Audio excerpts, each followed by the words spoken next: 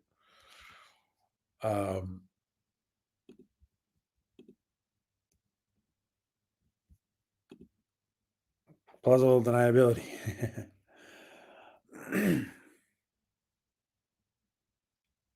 I'm in the last 20 years or so of life, and I'm just hit and research, etc. Paranormal use. I don't feel I've ever seen proof of my lifetime, says Dr. Omega. I hear you. I hear you, Dr. Omega. That's when Dr. Omega the next day tells us that he got a UFO visit tonight. He gets a UFO visit tonight. Who knows? There's a story about the unused TOS lyrics. Is there? May I ask what that is? Booker 414, if you want to share.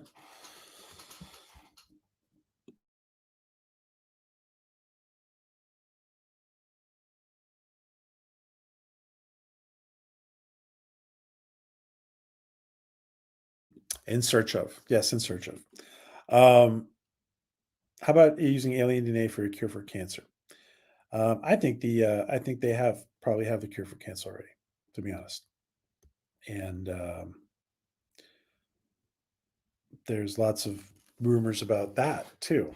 I think disclosure will happen in the end of humanity, like childhood's end. Why does it need to be the end, though? Why does it need to be the end? I'm inclined to favor panspermia. There's got to be some truth to that, right, DJ Ronnie? To quote Tommy Jones, a person is smart, people are stupid. Okay. Trump is going to be exactly. I was actually going to say this before. Trump was going to declassify, but then he was shown was in the box. Now he knows we didn't want to know. Yeah, he didn't.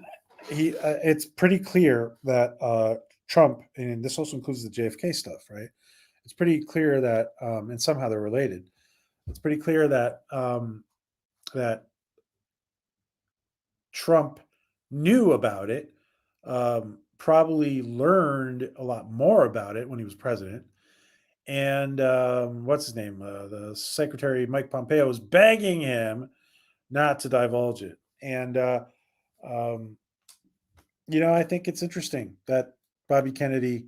One of the things that Bob Kennedy asked Trump for collaboration, conditions for collaboration, was that all that stuff on his dad and his uncle. And all related materials be released. And I think it probably has a lot to do with all this, to be honest.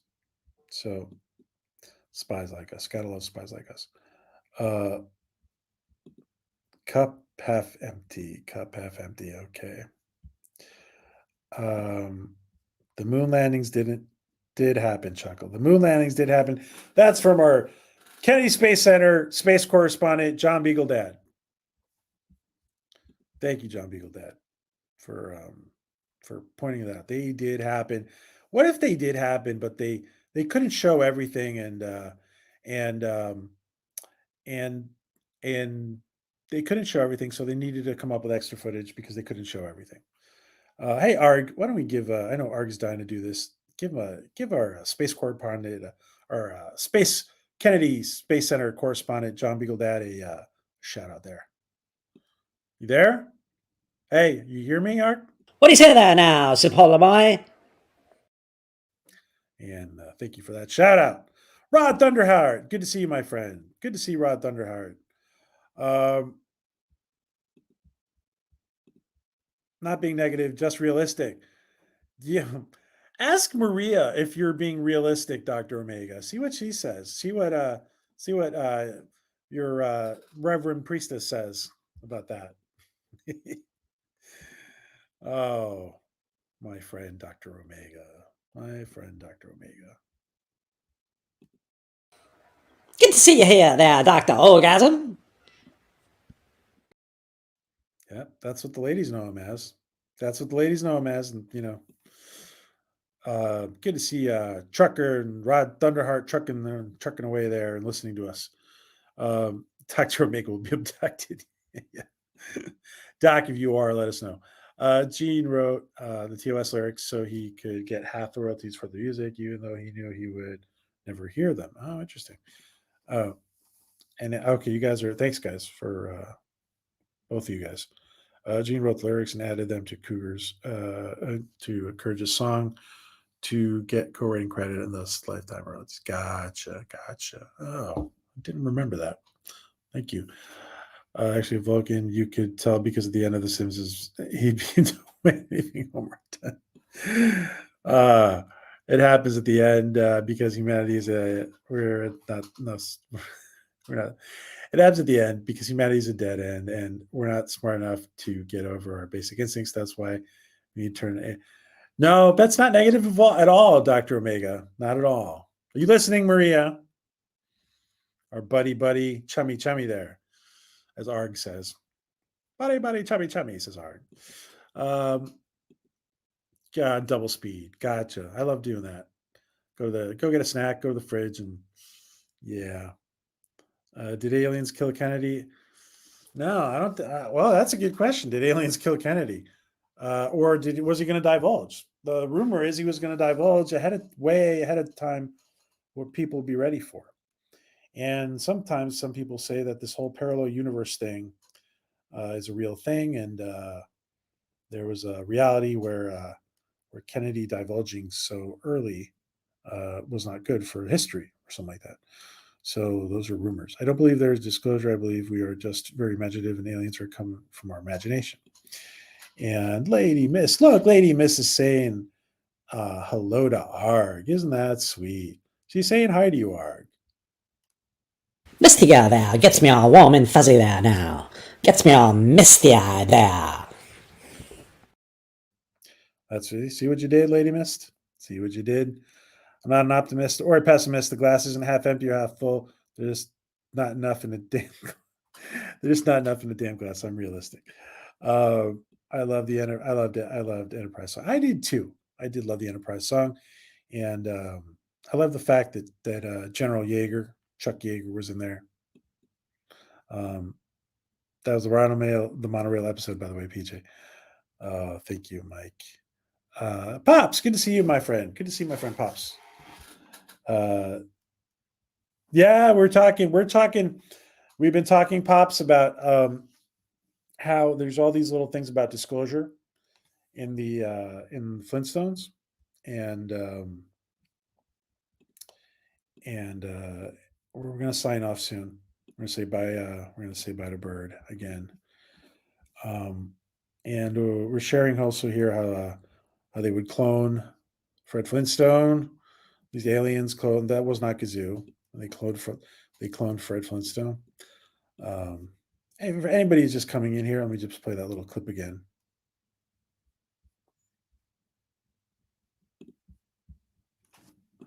Saucers are unusual cloud formations or other natural phenomena. Yeah, like a good... Can you guys hear it when I do it? I'm trying to learn the dynamics of this new audio arrangement. Can you guys hear this? Let me know if you guys can hear this. Do you hear it properly, like you were hearing it before? Imagination. Did you hear about the flying saucers, Wilma? Flying saucers? Can you guys hear it What is like it, the way you were hearing another it before? No, really, I heard it on TV. Some guy says he saw them flying over bedrock. Is that a riot? Oh, Billy. I suppose they're full of little green men. And they want to take over the whole world.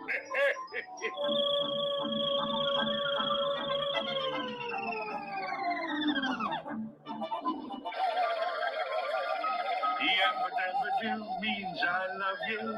Yabba-dabba-doo, you love me too. Yabba-dabba-doo, I love you. I want to address this comment. What if the glass is twice as big as it needs to be? What if the glass is twice as big as it needs to be? That's interesting. I like that. I got to say, I get accused constantly of being pathologically optimistic. My glass, I like to keep my glass pretty close to the brim. and with optimism, and a lot of times that cup is even overflowing, right? It's even overflowing. Like the comment, the great comment, Booger 414.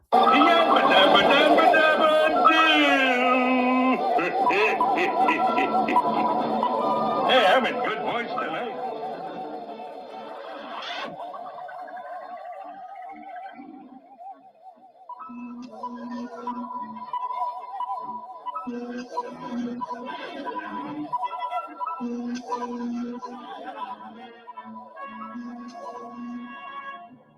Attention! This is your leader speaking. You have been duplicated in the image of an Earthman for the purpose of taking over the Earth. You are also equipped with the complete mastery of the language. Yabba dabba do! So, excuse me. So yeah, Pops and anybody else who's popping in here. Yeah, that and the fact that Fred and Barney, the fact that Fred and Barney were part of the some of the first crash retrieval UFO crash retrieval teams.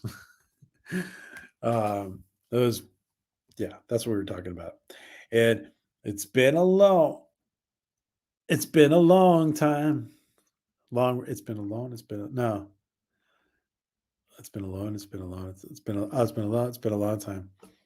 Been a long road. Yeah. I like that song. I like it. Sorry. All right, guys.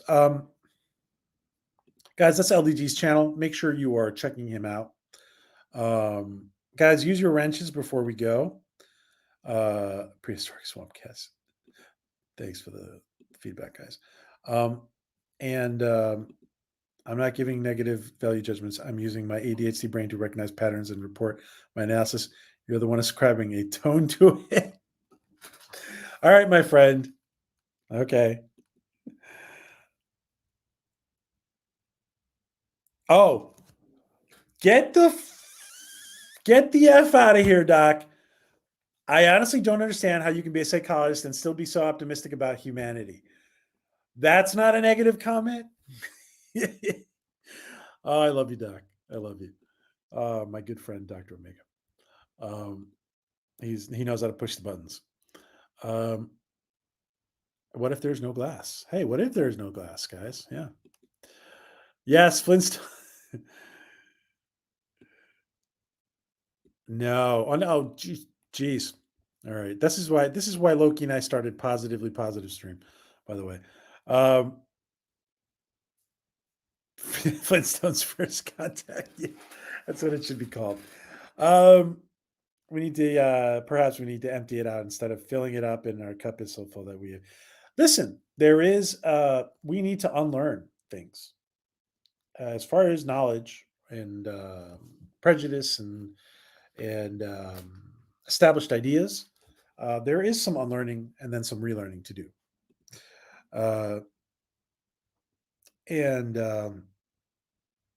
Okay. Just want to talk a little bit about Bird. And Bird of Prey is here. Bird of Prey, Time Prophet, is back with us. Bird of Prey, oh geez, I wish Bird of Prey was here. I think Bird of Prey is here on some level.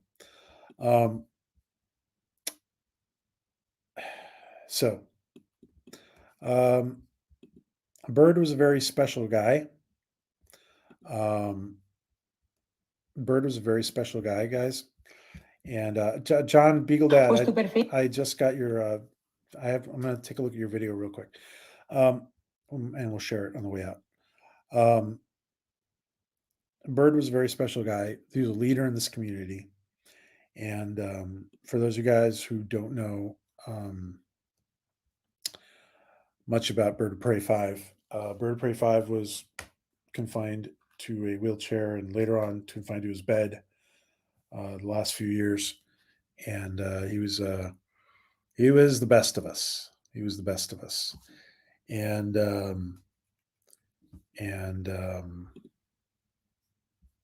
Bird was the most genuine YouTuber that I knew. It didn't matter his content. He did things his way and made it happen. Yeah. Absolutely. And Bird was often in our chat.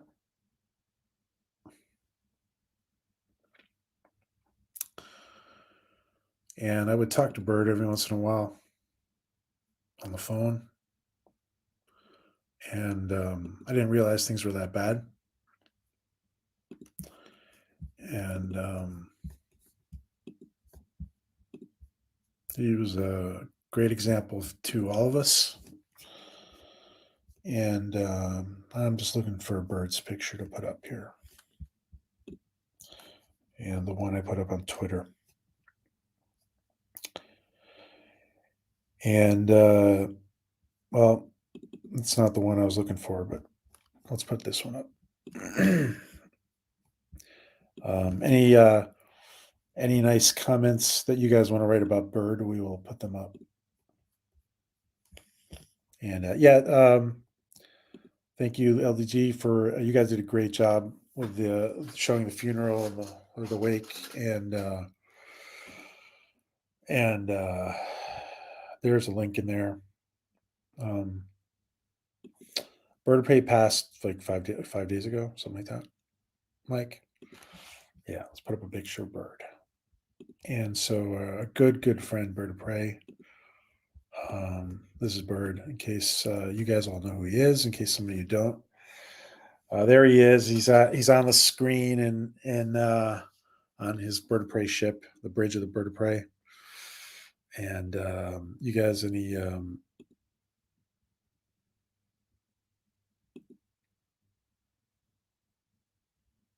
just nice, any comments you guys want to add in here, just to remember Bird? Many images.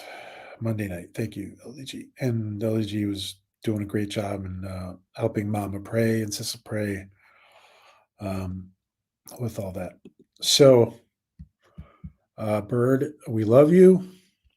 And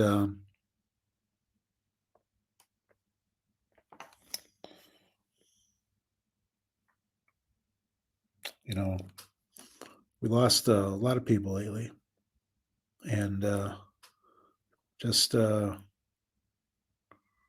very special guy. So let's see. Let's play a few good clips for Bird.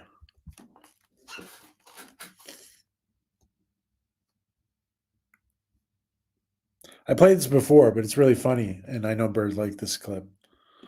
Everyone, just stay calm. If we do what he says, he won't hurt anyone.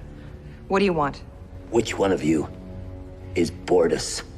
I am Bortus. I want you to eat my weapon. What? Oh man! God, your faces were freaking priceless. Yeah, Bird. Bird is a big fan of what we're all of us. We're on the same page with a lot of stuff here, and Bird was a tremendous connoisseur. Oh, Mike, I'm sorry. You're just finding out about Bird. I just realized that. I'm sorry, my friend. I know you like Bird a lot too. Bird was quick to welcome me when I was new. Yeah, he was. He was quick to welcome me too. And by the way, what we're gonna do is we're gonna play. I was waiting when to do it. I think we're gonna take a day and play back to back, or maybe 2 days. We're gonna play an interview that Gil Cardinal Sin, who also passed, did with a very special guest we had, and we're also gonna play. We're gonna play. I think we're gonna play. Bird was on once or I got to look once or twice with a big guest we had, and I think if I'm not mistaken, Bird was on when we had a certain Star Trek actor on, who has recently, well, since then he's been this actor in question has been just mean, mean to people in our team and our community and myself. So we'll see. We'll see how we do. I wanted to play an interview, but I might just play it anyway. If it's that person. But I certainly hope that person doesn't end up on the Orville someday. He's just been mean to people in our community. So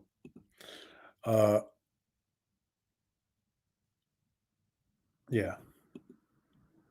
All right, guys. Let's find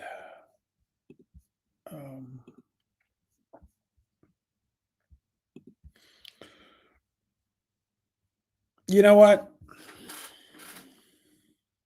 Fuck it. Let's do something. Let's play a nice long clip for Bird. Where is it? Did I take it down? Here we go. How about the trailer for season 3 of the Orville?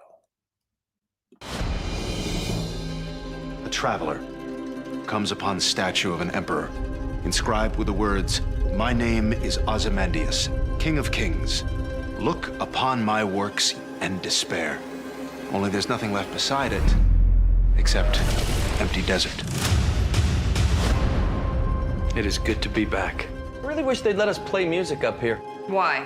Because we'd already be on our feet, ready for action. We have considered your request for passage through our territory, and we will not stop you. But do not expect us to save you. Kalon ship pursuing. Exploration always carries risk. I say we risk it.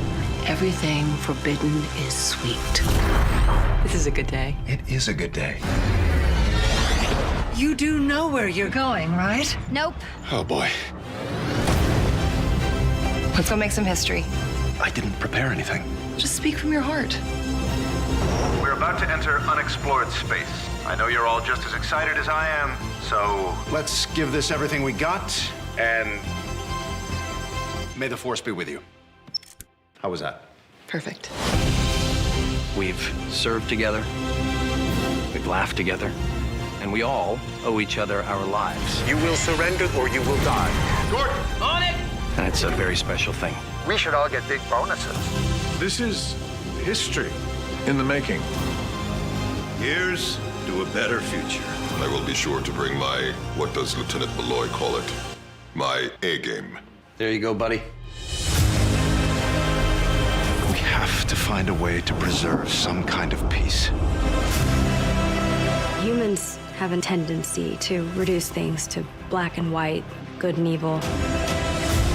We can find a way to coexist. You're a Kalon. Your people would like to see us all dead. After all these years, you're still able to surprise me. Show the galaxy that humans are different, that we value life even when our enemies don't. Captain, you are being deceived.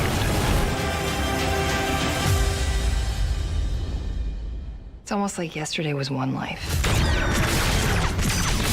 And today's another. And everything's different on this side of time. Definitely worth the wait.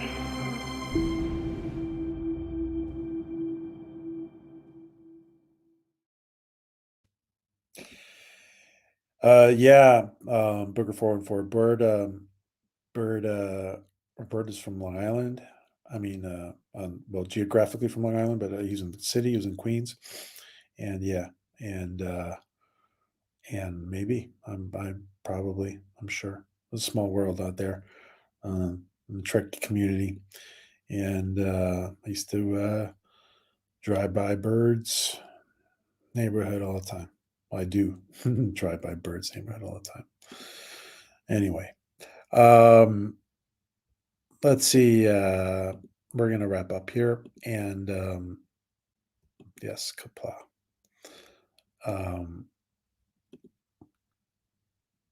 We're going to get soon enough. Restful in the arms of angels, my friend. All right, guys. Well, I want to thank everybody. It was an interesting breakdown of Flintstones. I hope you guys thought it was fun. I thought it was fun to talk about it with you guys, and we're going to be doing we're going to be flipping between Latchcombe and Post Disclosure on Saturday and Sunday nights in our all shift happily segment. He sails with the Black Fleet now. Yeah. All right, guys. Well, Arg, why don't you take us out of here? And why don't you take us out? And we got to do the post disclosure outro. Take us out with that shout out to Bird, huh? Kappa! Good to see you there, Papa boy. Yeah, good to see you there, Bopper Boy. All right, guys. We'll be back soon enough. And many blessings to you guys. All the negativity out there is baloney. And Doc, I love you. And didn't mean to beat up on you, bully you, saying that you were being negative. But you know, as a friend, all you guys know as a friend that I try to be optimistic. I try to keep all you guys in good spirits as well. That's my intention. So, and it's always Kelly, tell us. This is a good day. It is a good day. It's always a good day. And sometimes things aren't going perfect. And sometimes things are going wrong. And Time Prophet, I saw your comment at the end of the stream the other day. I didn't answer it. What if things are not going perfect? Right. And I think sometimes when things are not going perfect, we just have to learn and move forward. Right. So here we go. Take care, guys.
All right.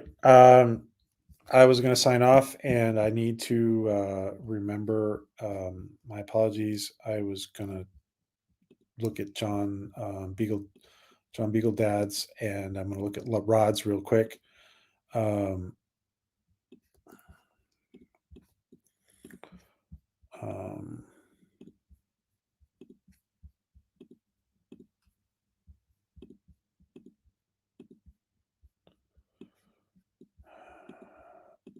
Where John Beagle Dad's. Oh, there it is. Okay. Let me see if I can just share what John sent me. And let me take a look at really quick at Rod.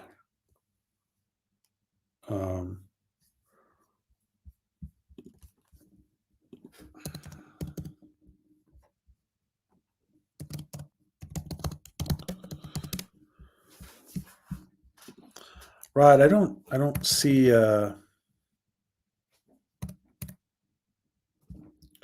what you just posted. Oh,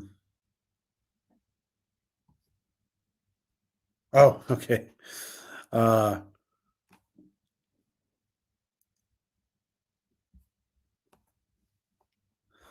All right, let's show real quick what Rod, and then I'm going to show what John. Let me just take a look at John's before I show it. This is thank you for sharing this, Rod. And let me just look at John's real quick. I'm sorry, guys. I was thinking about Bird. And, open your eyes. They are spraying our skies. Stop climate engineering. Geoengineeringwatch.org. Interesting. Fort McMurray. Interesting. Food for thought. Thank you, Rod Thunderhead, for sharing that. Awesome. Thank you, my friend. And really quick, let me just check out what John.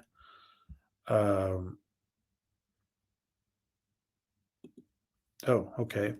So Angry Astronaut channel, and it's showing some kind of UAP.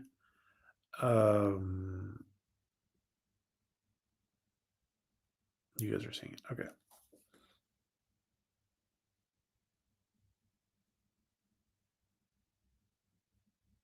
Interesting.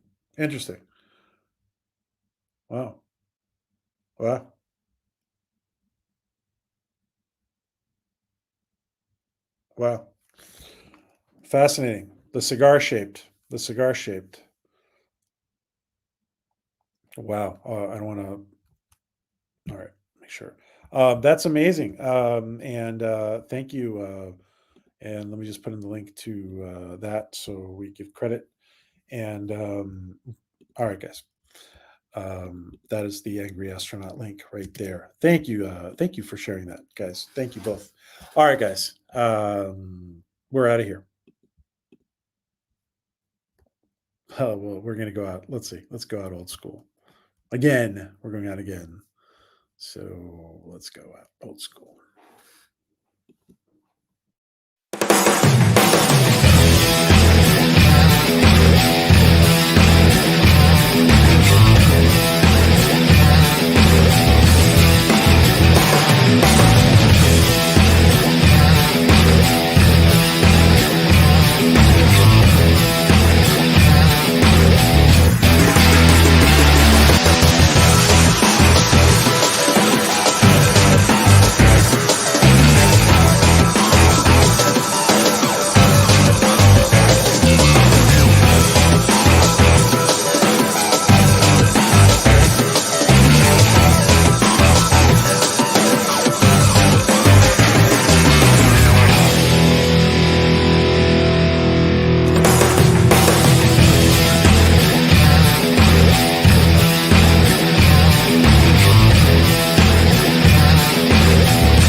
See you there, Papa boy.